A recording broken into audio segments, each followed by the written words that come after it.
All right, we're back. Let's see if people see us, my friend.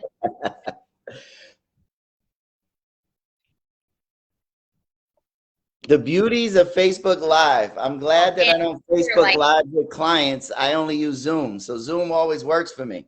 We are getting beat up today by Facebook in a big way. So our apologies on this. This is, not great. But here, we're trying it again. So here we are. Now the question is, are people seeing us or not? Yeah, I think now we're being seen. Somebody just texted me. All right, let's find out. We got to make sure. Yep.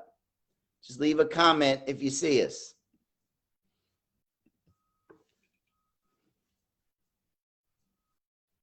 Now, I'm not seeing us on my Facebook, but that may not. Yes, people are seeing us. All right, we did it. Look at us. We're professionals. We've done this for a really long time, even though it doesn't look like it.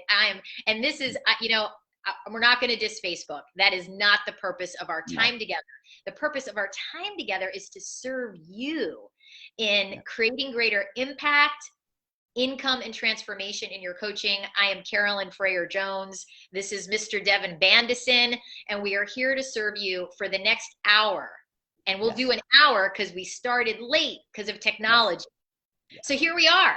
And people can see us. I'm seeing the comments. I think we're good. Like we did it. Like I feel so accomplished right now in ways beyond I ever have. And I've been coaching for over 15 years. That tells you a lot. That tells you a lot. So we're going to do it. And as you know, as a coach, like the problem is never the problem. It's only how we relate to the problem. That's right. So we're going to keep the integrity of the group. And I know we committed to an hour. So everybody who had an hour from 3 to 4, like blocked out, we acknowledge you. We'll go to 4:15 and you can watch the replay. So let's go right in. Yeah. So Devon and I have been having this conversation for almost 2 years to talk about what would it be like to have an event that really focuses on how do you create greater impact in your coaching, right? Because in my school, the CFJ Coaching Success School, a lot of our conversations are about enrollment, what happens before the coaching engagement begins, and then really leading up to that. And there's so much that occurs once someone is your client. And that is really what determines how do you know if you're a great coach, right? It's in the coaching that occurs. So Devon and I love to talk about this. Obviously, we want to talk with you about it. But this event that we're doing on April 1 and 2 has been 2 years in the making. And what I want to say is today, we don't care whether you come to the event or not. I mean, we care, but today is about providing you with some things you can walk away with today to make your coaching stronger. So before Devon and I were attempting to get on Facebook Live, I asked Devon a question. And I said, so listen, in the beginning, how did you know if your coaching was having impact or not? Like, what were the metrics, right? Because coaches ask all the time, how do I know if I'm doing this right? So I want to hear you, Devon, share about that. Yeah, and before that question, just for you in the comments, it's like if someone was to ask you directly, how good, like the question for you is like, how right now, if you were to rate yourself on a 1 to 10, say, how good a coach are you? Either on a number scale or with a word, like how good a coach are you, right? Because we want to get accurate, and in the beginning for me, it was like a shot in the dark of whether I was a good coach or not. Initially, how I measured my metrics of being a good coach is if I enrolled a client. Like if somebody actually wrote a check and paid me to become a coach. Now, that changed over time, but in the beginning, that was like the metrics, right? That was the metrics. Are people enrolling? Are they signed up? Because it took a moment of learning the game of coaching, of getting into the feel for the game of coaching for me to then have different metrics, right? Metrics like seeing impact, right? Early on, I was like, yeah, I think I'm making an impact, but how can I really know? And one of the things I took on early was a practice that Steve Chandler used to give me He told me, create a success journal, because in the beginning of your coaching, building a coaching practice, there can be ups and downs. So sometimes you can have 4 enrollment conversations and you're really excited about them and you think they're definitely going to enroll, and they don't. So I used to keep, and I still do, success journal, which were emails and letters people wrote to me, like mailed to me, comments they made about the impact of my coaching on them and the reason why.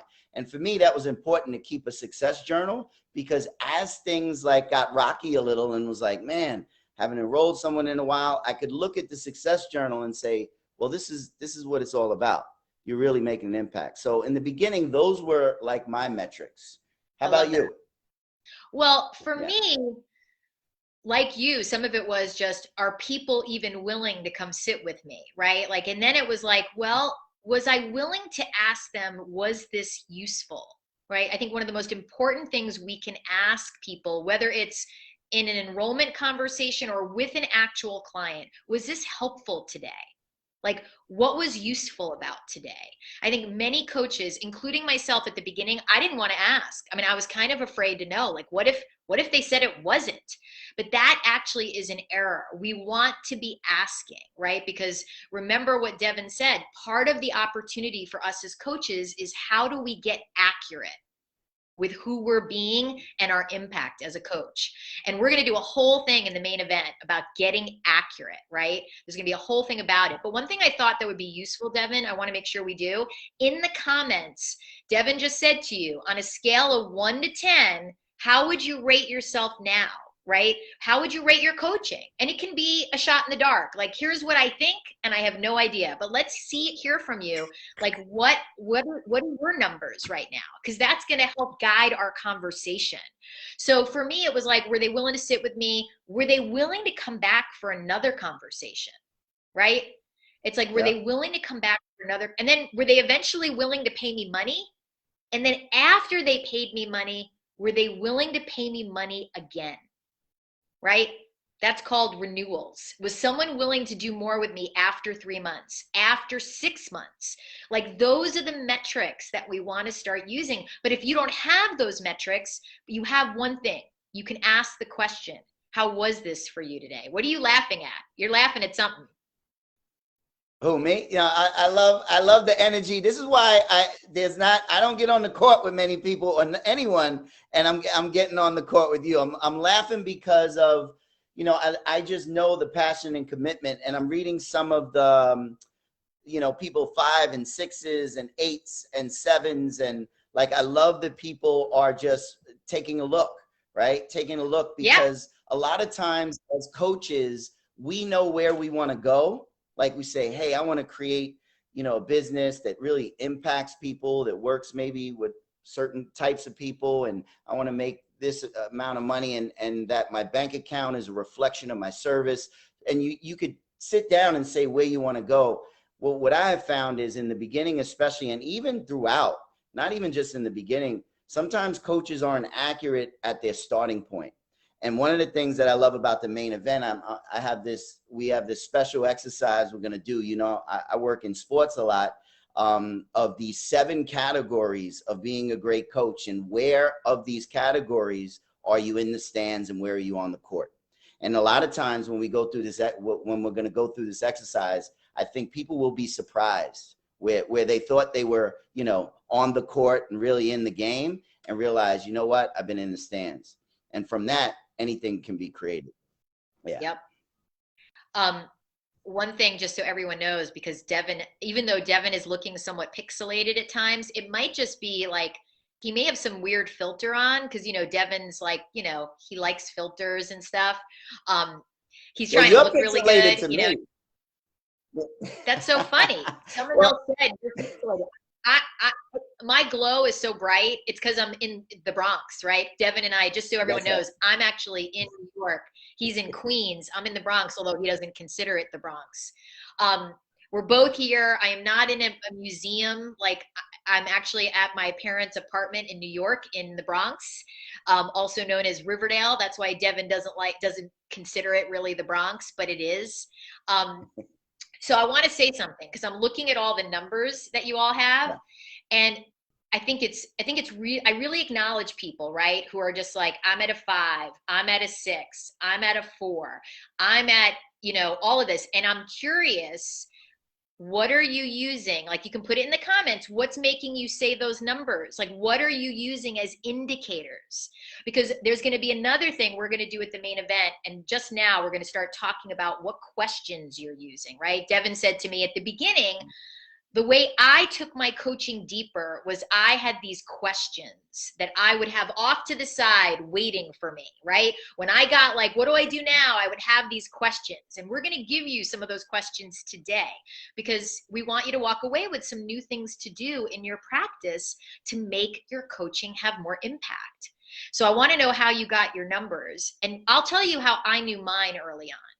So many of you who already know me know I'm a straight talker, right? Some of that is because of where I'm from. I'm from New York. Some of that is really my own, just who I am, right? It's like, I want to say what's not being said because I think it helps people. And many coaches, in my experience, are not saying what they see. They're holding back, right? So Devon and I were talking about like, how often do you have uncomfortable conversations with your clients? Not because you want to like rile them up. It's not like, let's make our clients mad, but it's like, who are you being as a coach? Are you willing to say what you see? The way I relate to coaching is it's the job where we really are the only people who might say something to someone. We're the only people who might say what needs to be said. So Devon, do you want to share about these questions and share about, yeah. Well, Matt, I'll just take it a step further. I think you're right on point, Carolyn. It's like, I'm willing to have the conversation and say the thing to the only person in this person's life that will say the thing that I'm about to say and what I see. There's nobody else in their life. Everyone else is, don't want to speak straight and don't want to speak about what they see, or they just don't see it, right? They have their own filters. And that's another thing in coaching. It's like, what filters do we have on? What rackets are we running that's getting in the way of us being really powerful and being straight with people? So, it's not that you go into conversations looking to be like, we stretch people out of their comfort zone. I don't look to do that or look to have clients be angry with me. And that's not a bad thing when they are. Because you're challenging, right? You're challenging their beliefs.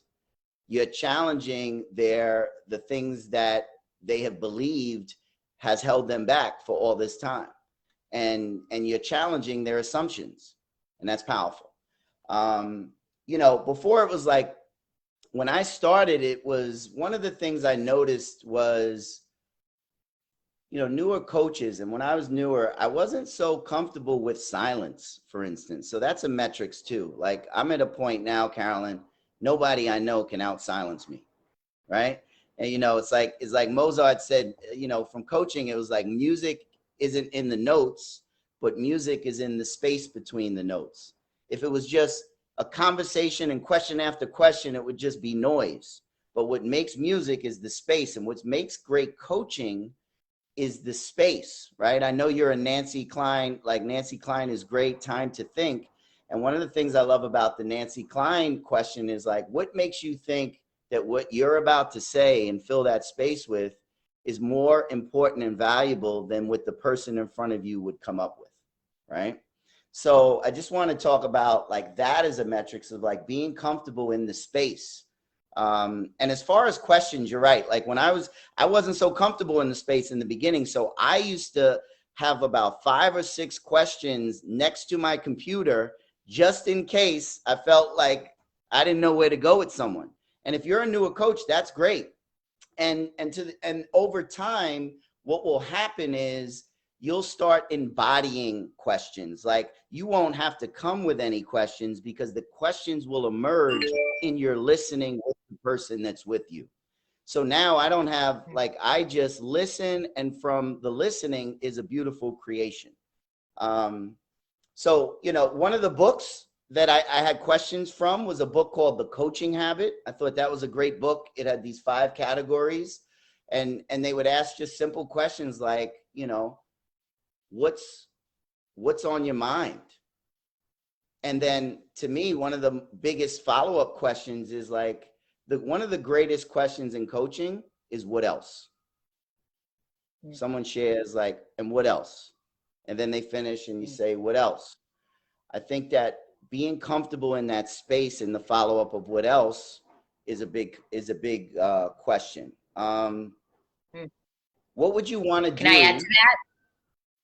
Yeah, add to that. Yeah, I love that. And I also think that one of my favorite questions, which I find often will take a coaching session deeper, is what does that mean to you? So if someone says something like, you know, let's come up with an example. It's like, well, she said, you know, well, they said this to me. And I'm like, well, what does that mean to you? Like they said that they didn't want to work with me anymore. Well, what does that mean to you? What are you hearing in that? Right? Two of the most important questions. What does that mean to you? And what are you hearing in that? Because we each hear things so differently. And we really do. You know, it's like, you know, forget verbally we each hear things. And then you put it in email or a text, forget about it. We see and hear things that are wildly different than were intended because we make up stories all the time, right? Devon will say we are meaning-making machines. So we will make meaning out of anything. So as coaches, we can dismantle that. What does that mean to you? So tell me what you heard when your husband said that to you. What did that mean? Well, he said that he didn't want to go on this vacation with me. Well, what did you make that mean? Well, it means to me that he doesn't really want to be with me. And then we'll be like, well, let's slow that down. Let's slow that down, right? And so to me, what does that mean to you? And what are you hearing in that? Two really important. Paula, I love Tell Me More about that. So that's a great one. So Paula is coming to us from Ireland, just so everybody knows. And yeah, tell me more about that. Tell me more about that. Yeah. Silence. And go ahead. Yeah, and another thing that comes up usually with people, especially people who haven't been coached before, like, and these are like high performing people too. Like I work with a lot of high performers, and sometimes they'll come with you with like, I don't know.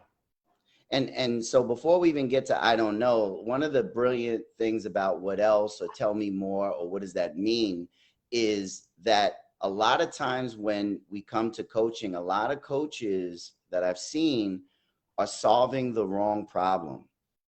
So what happens is people come and they say, what's going on? And it's surface because it's the same thing they've said in the bar, the same thing they said at family reunions. And coaches start going into kind of solving problems and they're solving the wrong problem. So by slowing down, creating space and saying, tell me more, what else, you actually can get to the real problem, but beyond the problem or the issue below the issue, right? And that's where the deeper coaching and the listening comes in.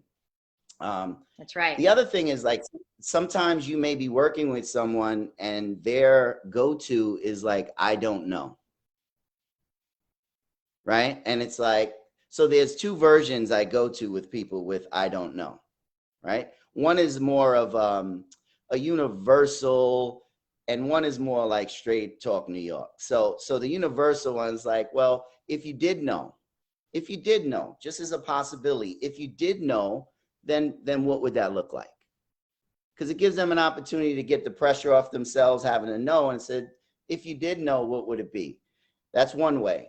And then, you know, if I'm coming straight talk New York with people, sometimes I'll say, if they say, I don't know, I'll say, then who should I ask? Right? Because I love that one. You love that one? Who should I ask? I do. Right? It's me and you. I remember. Yeah. Yeah, I remember being at a seminar where the facilitator, someone stood up and said, I don't know. And the facilitator said, well, if you don't know, who should I ask? And I was like, whoa, that question blew my mind. I was like, wow, that is something to watch. That person looked like their head had been blown off in a good way. Yep. in a good way, because that can be the first time someone sees I'm responsible, right? Yeah. Yeah, I'm responsible. And then, you know, a lot of people have filters of like worrying about failure.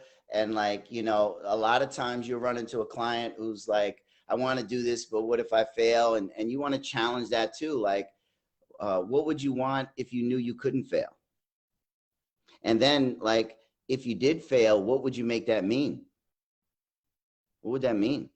Right? What could be the opportunity in if you quote unquote failed?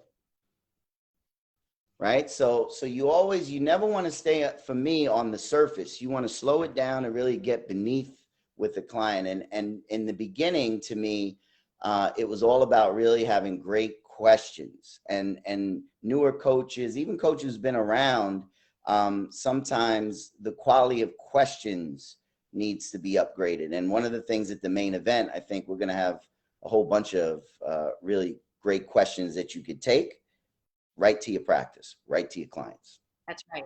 Well, I think it's really important to talk about this, because upgrading our questions as coaches over time. So it's not like, oh, Devon and I have the same questions we ask over and over. We're constantly upgrading our questions. It's like I'm always looking for new questions to ask people in different ways, because one of our jobs as coaches is to know how, like if someone doesn't respond well to a question, I need to know how to find another question that will unlock them. So that's my job, right? It's like, it's not like, oh, well, they just weren't coachable. I remember when Steve Chandler said to me, everybody is coachable. Everybody. Yep.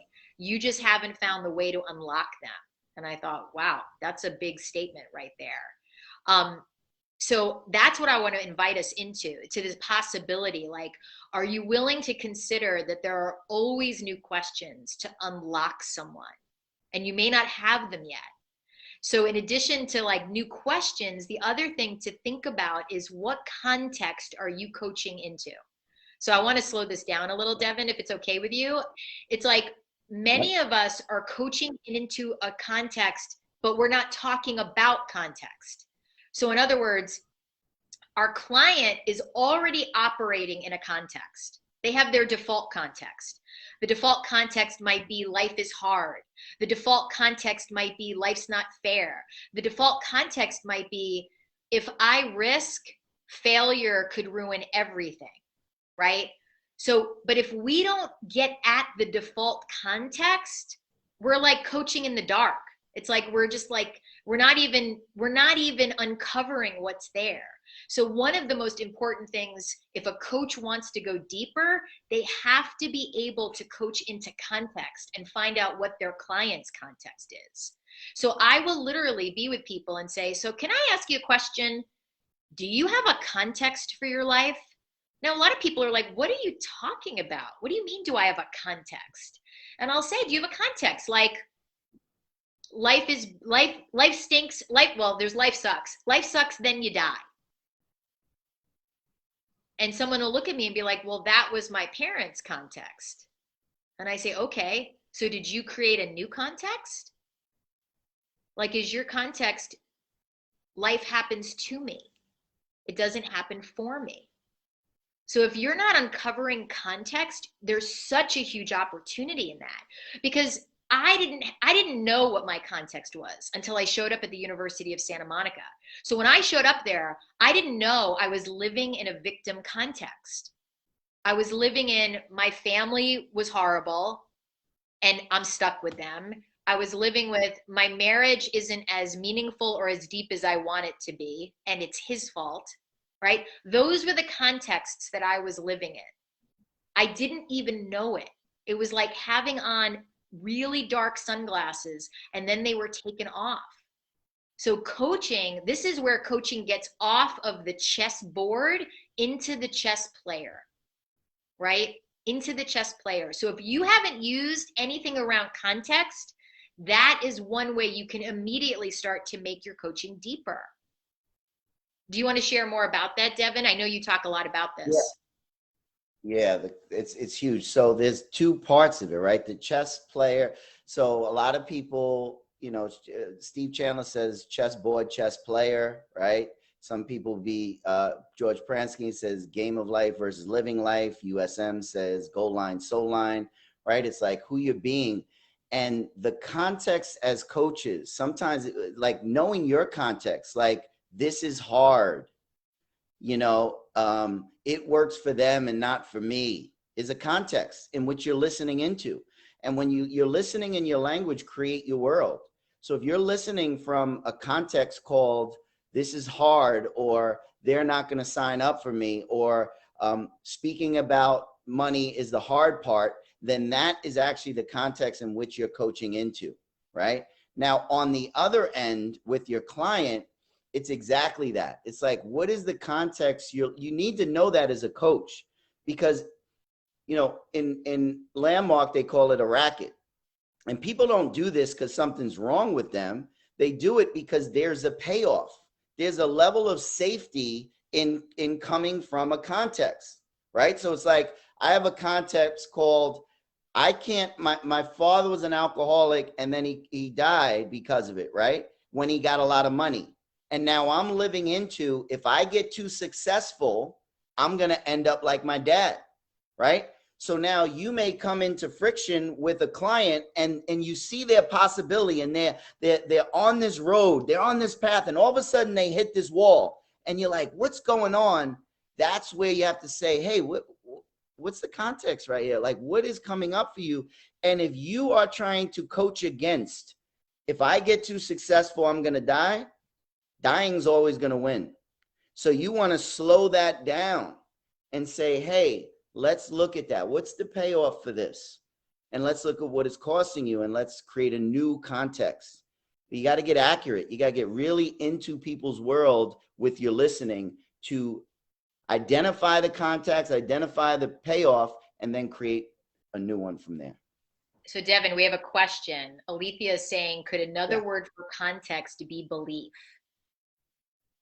I think it can be, Alethea. Here's my answer, and Devon's going to think about it. But my thing with that is that context is bigger. So I can have a belief, but there's a framework around that belief. And that's a bigger life context, right? So it's like, if I have a context that the world is unfriendly, all my beliefs are going to line up underneath that, right? The world is unfriendly. You can't trust people. All my beliefs are going to line up underneath that, a whole series of sub-beliefs. So you could have a larger belief. I mean, I don't know that it matters. I don't know that it matters as long as you know what you're talking about. As long as you know, right? And I like the idea of a life. I like the idea. Paula mentions a life script, which is the work of Eric Berne, which is kind of fun. So what's your life script? Yeah. It's like we all have scripts that we're like, that we didn't even really write them. It's like we took them on. Yeah, we took them on, and a lot of them we took them on at a very early age, and just because there was a payoff. So, and it's really who the person is being with you, and you have to really get into that, because as a coach, you're gonna run up with clients where you see possibility, and all of a sudden you're wondering what's stopping them here, and it's more than a belief, right? Because they can have a belief, and it's like, it's the way in which the world occurs for them. So if like, I was stressed out creating a practice, and there was a world called, I'm one step away from losing it all. So now there was pressure on every conversation I'm having. Like, if I'm one step away from losing it all, so I got to keep this high energy. I remember speaking to my main man, the GOAT, Steve Chandler, and I said, I figured out my success, which is another, and this is the thing about context. A lot of times it's what gets you through things in life. It's what gets you here. So it's helped you. So it's hard to see that what got you here is not going to get you there. And I remember that I went and said, hey, I realized my success, what it's based on. He said, what? I said, I'm one step away from losing it all. And then Steve, he always used to, before Steve gives me the uppercut when I was working with, he used to say, Devon, Are you open? And I'd say, yeah, Steve, I'm open. And he said, you could realize you could come from, I'm one step away from losing it all, or you could realize that you're one step away from realizing you already have it all. And what happened was there was just my shoulders relaxed. And I just saw a different possibility and context in which I could create with more ease and fun and joy and not have the pressure of, oh, I'm about to lose it all. So that's kind of what we want to do with our clients. We want to get in there and uncover the context and then allow them to create a new one. So I want to add a layer to this. And you could use worldview. I see questions around that. Could I use worldview? Could I use your perception of the world? I mean, all of that works. Now, there's another layer here for coaches. And this is about if you want your coaching to have more impact. Your context is going to play into their context. So if I have a context of, ooh, too much success, you're going to get really full of yourself. If that's my context and my client wants to have greater success, then I'm going to constantly be playing out like, well, I might be cautious with them. I might be like, oh, you don't want to do that. You need to know your own context. What context are you coaching into without even knowing from yourself? It's like if I have let me just be straight. So my parents had a wildly dysfunctional marriage. Like if there had been an Olympics of dysfunction in marriage, my parents, I think they could have been up in the gold. I mean that. And I love my parents, and they did love each other even in the midst of that. Now I could have a context from that upbringing of marriage. Boo, no good, man. Like, don't do it. Right? If I have that context and a client comes to me and says, I want to get married, I'm going to be like, let's talk about, I'm going to run my context or run my racket on them. I have coaches who I've coached who said that when someone comes to them and has a money story, because they have a money story, they collapse right in with them. Someone starts talking about, oh, I don't know if I can afford it. And the coach has an affordability context, they're like, yeah, oh, I know. Yeah, I get it. Not affordable. So you need to know where are your hidden contexts that are playing out, which leads us to something that we're going to do in the main event. Can I share about this, Devon, for a moment? Blind spots. Yeah. So to me, this is one of the most fun things is to discover your blind spots as a coach, because we all have them. Like, welcome. I don't care what stage you're at. We all have blind spots. So one of the things we're going to be doing is uncovering blind spots in the name of coaching more deeply. So let me share a little bit. I was in a conversation recently with a coach who has a client, and the client is a leader, and that leader is leaking intimidation, gossip, leaking all sorts of you need to be afraid of me. I run the show, my way or the highway. So this leader is leaking all sorts of stuff into the organization. The coach was in a situation where the leader was doing all of this. And the coach had an opportunity to say, hey, let me offer you something here. And the coach didn't. Now, the coach isn't a bad coach. The coach happens to be an outstanding coach.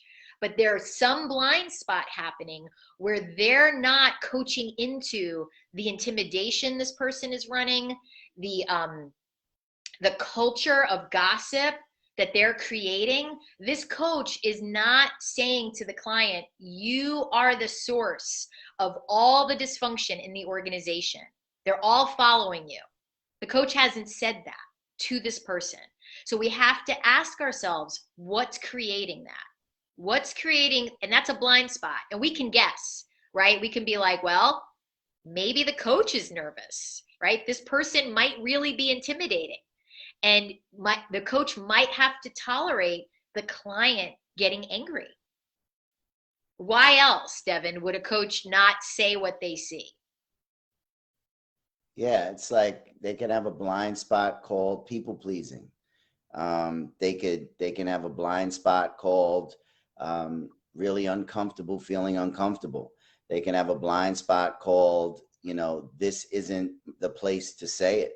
And really what they do is they shrink the value of themselves and their coaching in that moment.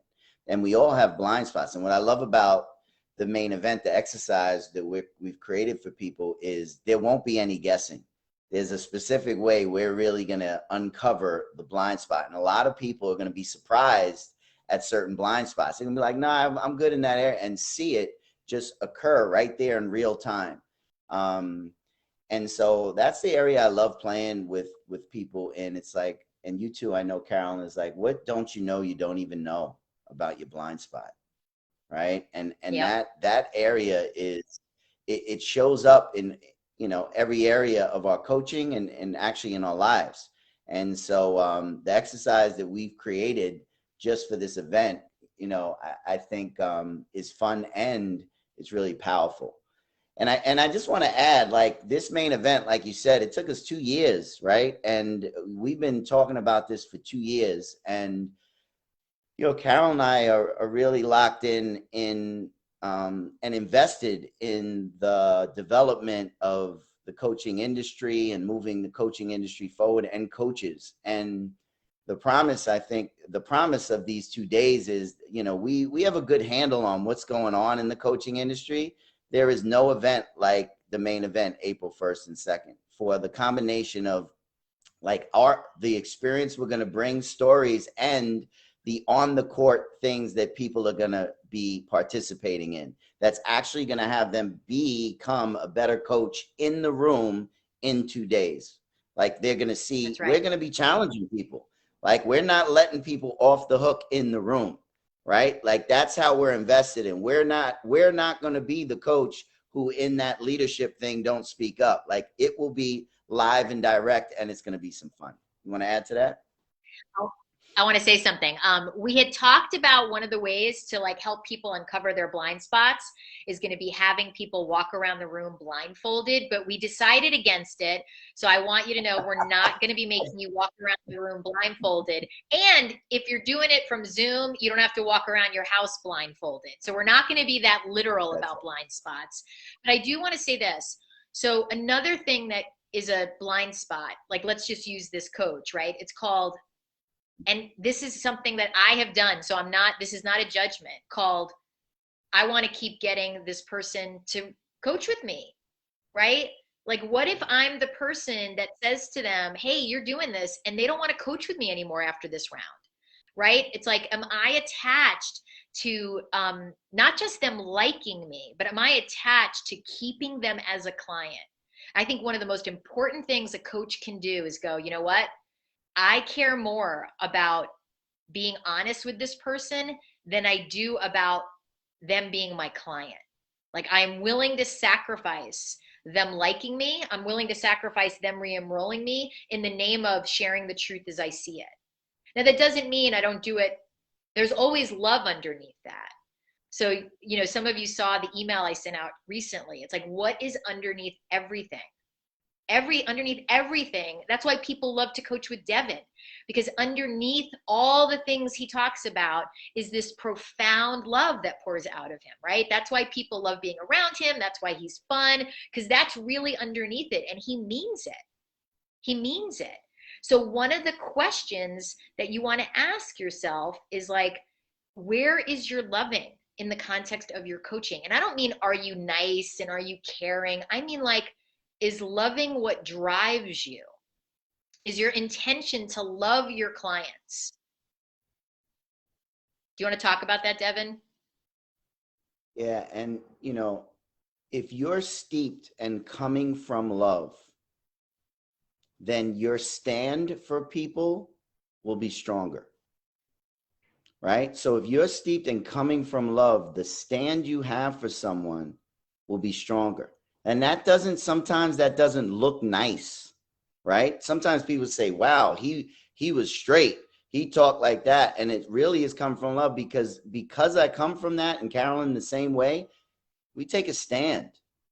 right? I remember I was working with an executive coach, and they had this commitment. They paid me for that's when I was doing 6 months, and they paid me, and this is where it shows up too. It's like you said, we want to renew or people pleasing. So the guy comes to the first session. We create, everyone knows who works with me, like big on integrity and your word and agreements, right? So, no late, no rescheduling this unless there's emergency. So by the third week, he is late. And I say, all right, let's recreate the agreement. There was no communication around this being late. This isn't workable. Now, I didn't want to be liked in the moment, but I took a stand for him. This is a guy who said, hey, I had a meeting that ended at 1 and your session started at 1. I said, well, that can't happen again because there's no way a meeting can end at 1 and start at 1. So we go to next week. 2 weeks later, he says, hey, I got an emergency. I got to cancel. And he texts me and he says, just send me some dates. So this is where some coaches who, I love this guy, who would kind of just be like, okay, here's some dates. And I was being a stand for him. And I said, there will be no more dates. You need to call me and pick up the phone. And he called me. And I said, listen, this is our new agreement. If you're late, session counts. If you cancel again, I will fire you. And I don't give refunds. I'll take the money that was paid for me and I donate it to somebody. But that's it. And this guy was like, what? Like he was never late again. He moved his business in 1 year faster than anyone in the company.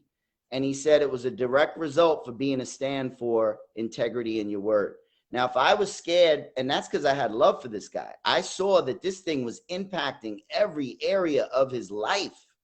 And I said, man, listen, if you want to just live your life wishy-washy where your word doesn't mean anything. And what I told him, Carolyn, was if the only thing you get, if I fire you after 4 sessions, is the power that your word means something, that your word creates your world, and that people can actually count on you, it'd be worth your whole investment.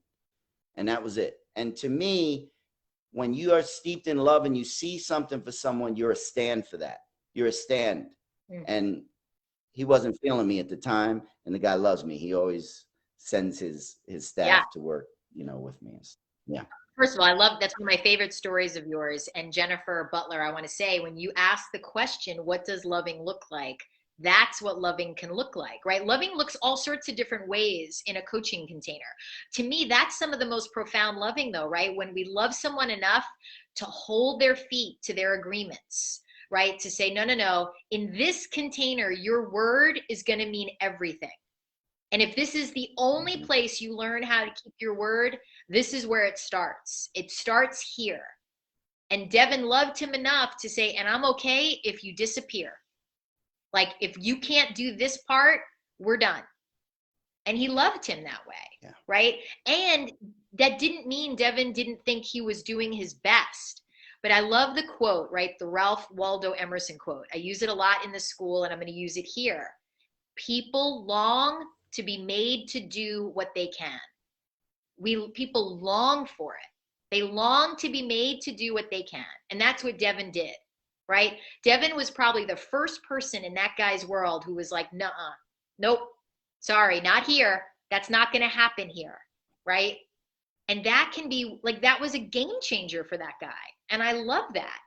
And it's like, we can do that. The place where we get to like step it up more, it's like, are we willing to do that earlier in the coaching relationship? It's like some of us have it confused.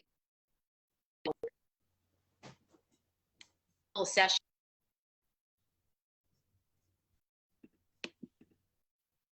What? Are you there, Devon? Yeah. Right. You froze a little. I saw that. So it's like some of us are wanting to like soften things for people, right? And it's like it's an interesting dance, and we're going to be talking about this. It's like, how can you be firm and be loving, and how is that in service to a client, right? How is that in service to a client? Those are important questions to ask yourself, right? It's like, where am I bailing and it's not in service to the client? Where am I not saying what I'm seeing? So CFJ, we got 15 minutes. You want to see some of the questions? You want to Yeah. get live and direct with some of the people? Let's get some of these questions in the room. All right. There's one from Amrita. What do you do when your client who wants to be a coach finds more and more excuses to not fill her calendar with conversations and instead keeps herself busy creating a coaching program? So she needs time for coaching materials. She hired me to, okay, we're talking tomorrow and I'll need to be loving and bold. Amrita, you know, when I have coaches like that who show up in my world, it's like, I'm really straight with them. I say, you need to stop creating content and start creating conversations. You're not going to get where you want to go by creating more content. And we need to stop right here and go, are you willing to stop doing that and start doing this? And I'd be straight. Every time we start to talk about this, I'm seeing more excuses. That's what I'm hearing.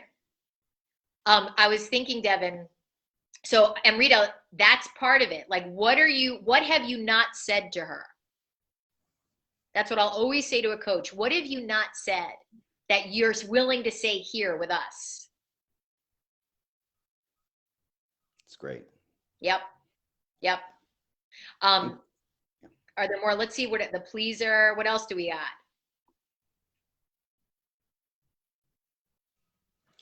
One other blind spot is teaching and talking too much. I work with coaches. A lot of coaches become ad hoc professors at Harvard University, right?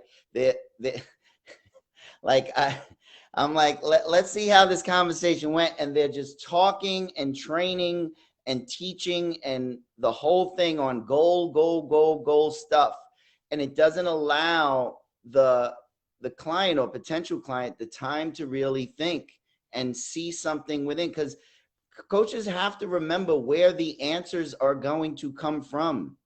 They're not going to come from outside you and your system. They're going to come from an awareness inside the client. So there's work on outside stuff like goal line stuff. That's great. And the transformation comes from the internal work. And how that comes is not from giving people information. It's by like really exploring questions so they can look within for answers. And I think that's coaches, even coaches who've been around for a while are teaching and not coaching. And they're giving information. They're talking way too much and not listening. Do you want to add to that, Carolyn? Yep. Yeah. I mean, I think that's, Michelle used to say, like, hey, I like to hear the sound of my voice better than anybody. And it's the number one thing that will get in the way of your client having a deeper coaching experience. It's the number one thing, is our own inability to shut up. So many and especially when we're new, there can be this like impulse to be like, I need to give my client more, right? More ideas, more like, oh, let me bring out this concept. Let me bring out this concept. And it's like, if you were willing to speak 5% less in your next session and just see what happens, speak 5% less and see what happens. That's one thing that you can start practicing right now. Talk less, be like, and get to the point where it's like, ooh, normally I would want to jump in here and wait another few minutes, right? Really go to your edge in talking less and see what happens. I think that's critical. I love that you said that many coaches are turning into, or already are, professors from Harvard, right? And Amrita, I want to know, before we complete, do you feel like you have direction with your client? Question in me would be, doing the main event be spending too much time getting coached versus me on the court and enrollment? Did you see that question, Devon? Yes. So that's a question from Kyle. From who? Kyle, who's already in the school. He's like, is that a good use of my time being coached? Yeah. So there's never been a point in my coaching professional career that I was like, oh man, I'm being coached too much. Now there's a point where I'm like, some people just go to like different things. Like this is different. When it comes to coaching, you know, I come from a model that like the best coaches I know in the world are coachable. So like for me, like the best place for me to fast forward and deepen my coaching practice is to be coached and to coach. Those are the two things. If you all you did was be coached and coached, your practice would take off. If you had conversations and you were coached and you were being coached, it would take off. The problem is people put other stuff in there. They you know, they'll put, you know, I had a guy recently and I was coming from love because I really love this guy. And I'm like, how many conversations do you have in the next month? And he said 3. And I'm like, well, how many hours do you spend on Facebook every day? And I'm sure it's more than 3-4 hours. And like really getting on the court, Kyle, is being in the arena for me. And I think we'll probably talk about this the next live about sharpening your saw as a coach. Like, what are the things that actually that you did, Carolyn, I did to make myself a better coach? But Kyle, there's no world from my perspective in which I was like, you know, Steve Chandler, Steve Harson, that's enough. Like, no more coaching for me, right? So to me, if I'm a coach, I want to be in events that are going to make me a better coach. That's going to make me think. So I would go to events like Byron Katie's 9-day school. I would get content, but what I was there, Kyle, for also was to watch how she coached people. Or I'd go to Loyalty to Your Soul to be with Ron and Mary Hulnick, and I'd get content, but what was most important as a coach, to watch how they coached people. So there's no better room to be in, actually, Kyle, than with, you know, at the main event where you're going to see that live and direct. And you're going to say, wow, I like how Carolyn did that, or Devon did that. And then I can see how I may have missed that in my own coaching. So that's right. Yeah. My thing is, I love being around different kinds of coaches because, like, when I went up and did the event with George and Linda Pransky, I loved being like, wow, look at the way they're being with people, because it was really different than what I had observed and seen for many years at the University of Santa Monica. It's one of the things I so loved about Nancy Klein, right? Like someone who could like really have a way of being with people that changed them so profoundly from who they were. So I completely agree with Devon in terms of, see, this is an event where it's going to be all about deepening your coaching, right? In the name of creating more impact, income, and transformation.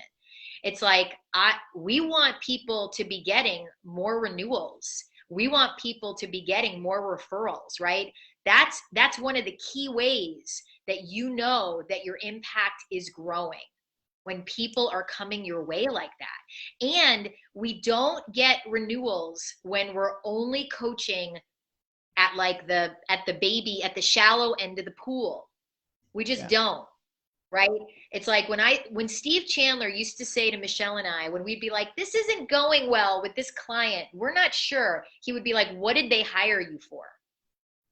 What did they hire you for? And if we didn't have a clear answer to that question, he just looked at us in that Steve Chandler way where, you know, we just started to be like, oh man, did we miss the boat, right? And if they hired you to get a new job or to, you know, create some money, those are worthy things. But the deeper opportunities with people are always going to be on the inner, always going to be like, what's making you want that? What do you think that money will do for you, right? I always want to say to someone when they want money, including for myself, if I want more money, I want to ask myself, well, what's that going to do for you? What's the experience you think that money will give you? I do not want to be in the context of more money is always better, right? More money is always better. So to me, being around coaches who are going to challenge my assumptions and bring new thoughts to me is worth a lot. It's worth a lot. And I know Kyle mentioned CFJ. So there's people who's gone to CFJ Coaching Success School, to me, the best in the world, or my Game Changer. And they're like, well, if I've been there or there, this is not going to be anything like you've experienced in the CFJ school or the Game Changer. So Carolyn and I specifically created a main event to do things that haven't reached the Game Changer, haven't reached the CFJ school, right? So that's what we're most excited about. Like we said, we took our time to create this, and you know, as you probably can hear from both of us, we're really excited. I mean, let's be clear. I'm very involved in the CFJ school. If you think I want to spend another weekend doing the same thing I do there, you Right. are very wrong. I don't. See, I want to be in an area of the coaching world where it's like, no.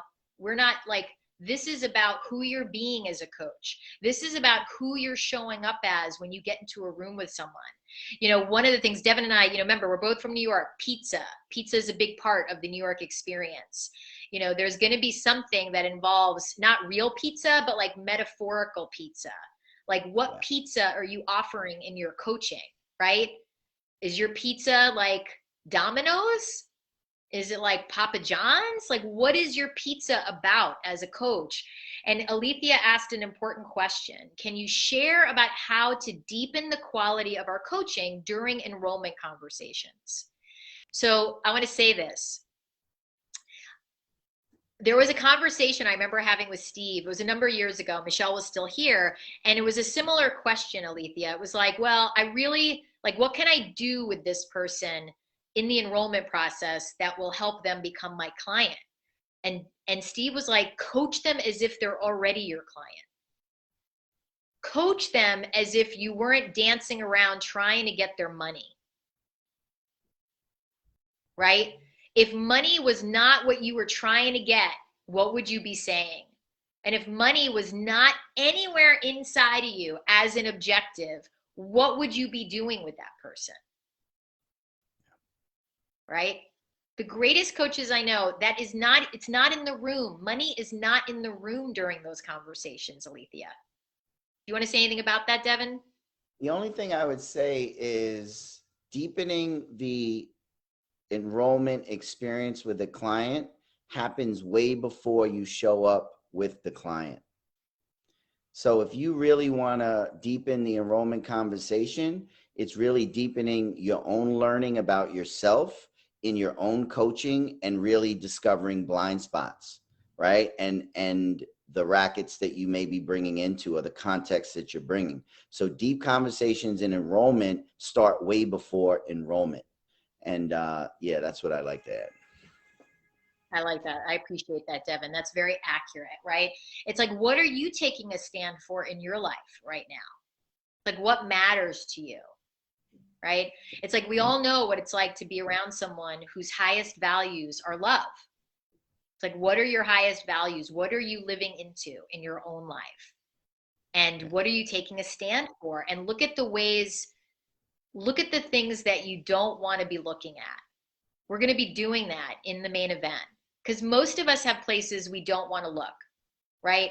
And that is also what's getting in the way of our ability to coach deeply. That's what Devon means when he's like, the quality of conversation starts way before the conversation begins. Yeah. If who we are being is the number one thing we have to bring to the table as a coach, who we're being, it's like, well, then we need to slow down and look at who are we being when nobody's around. When nobody's around. All well, right. We got 3 minutes. How we want any last questions? You know, and this is a profession. Yeah, go ahead. Burning questions. To me, it's like question.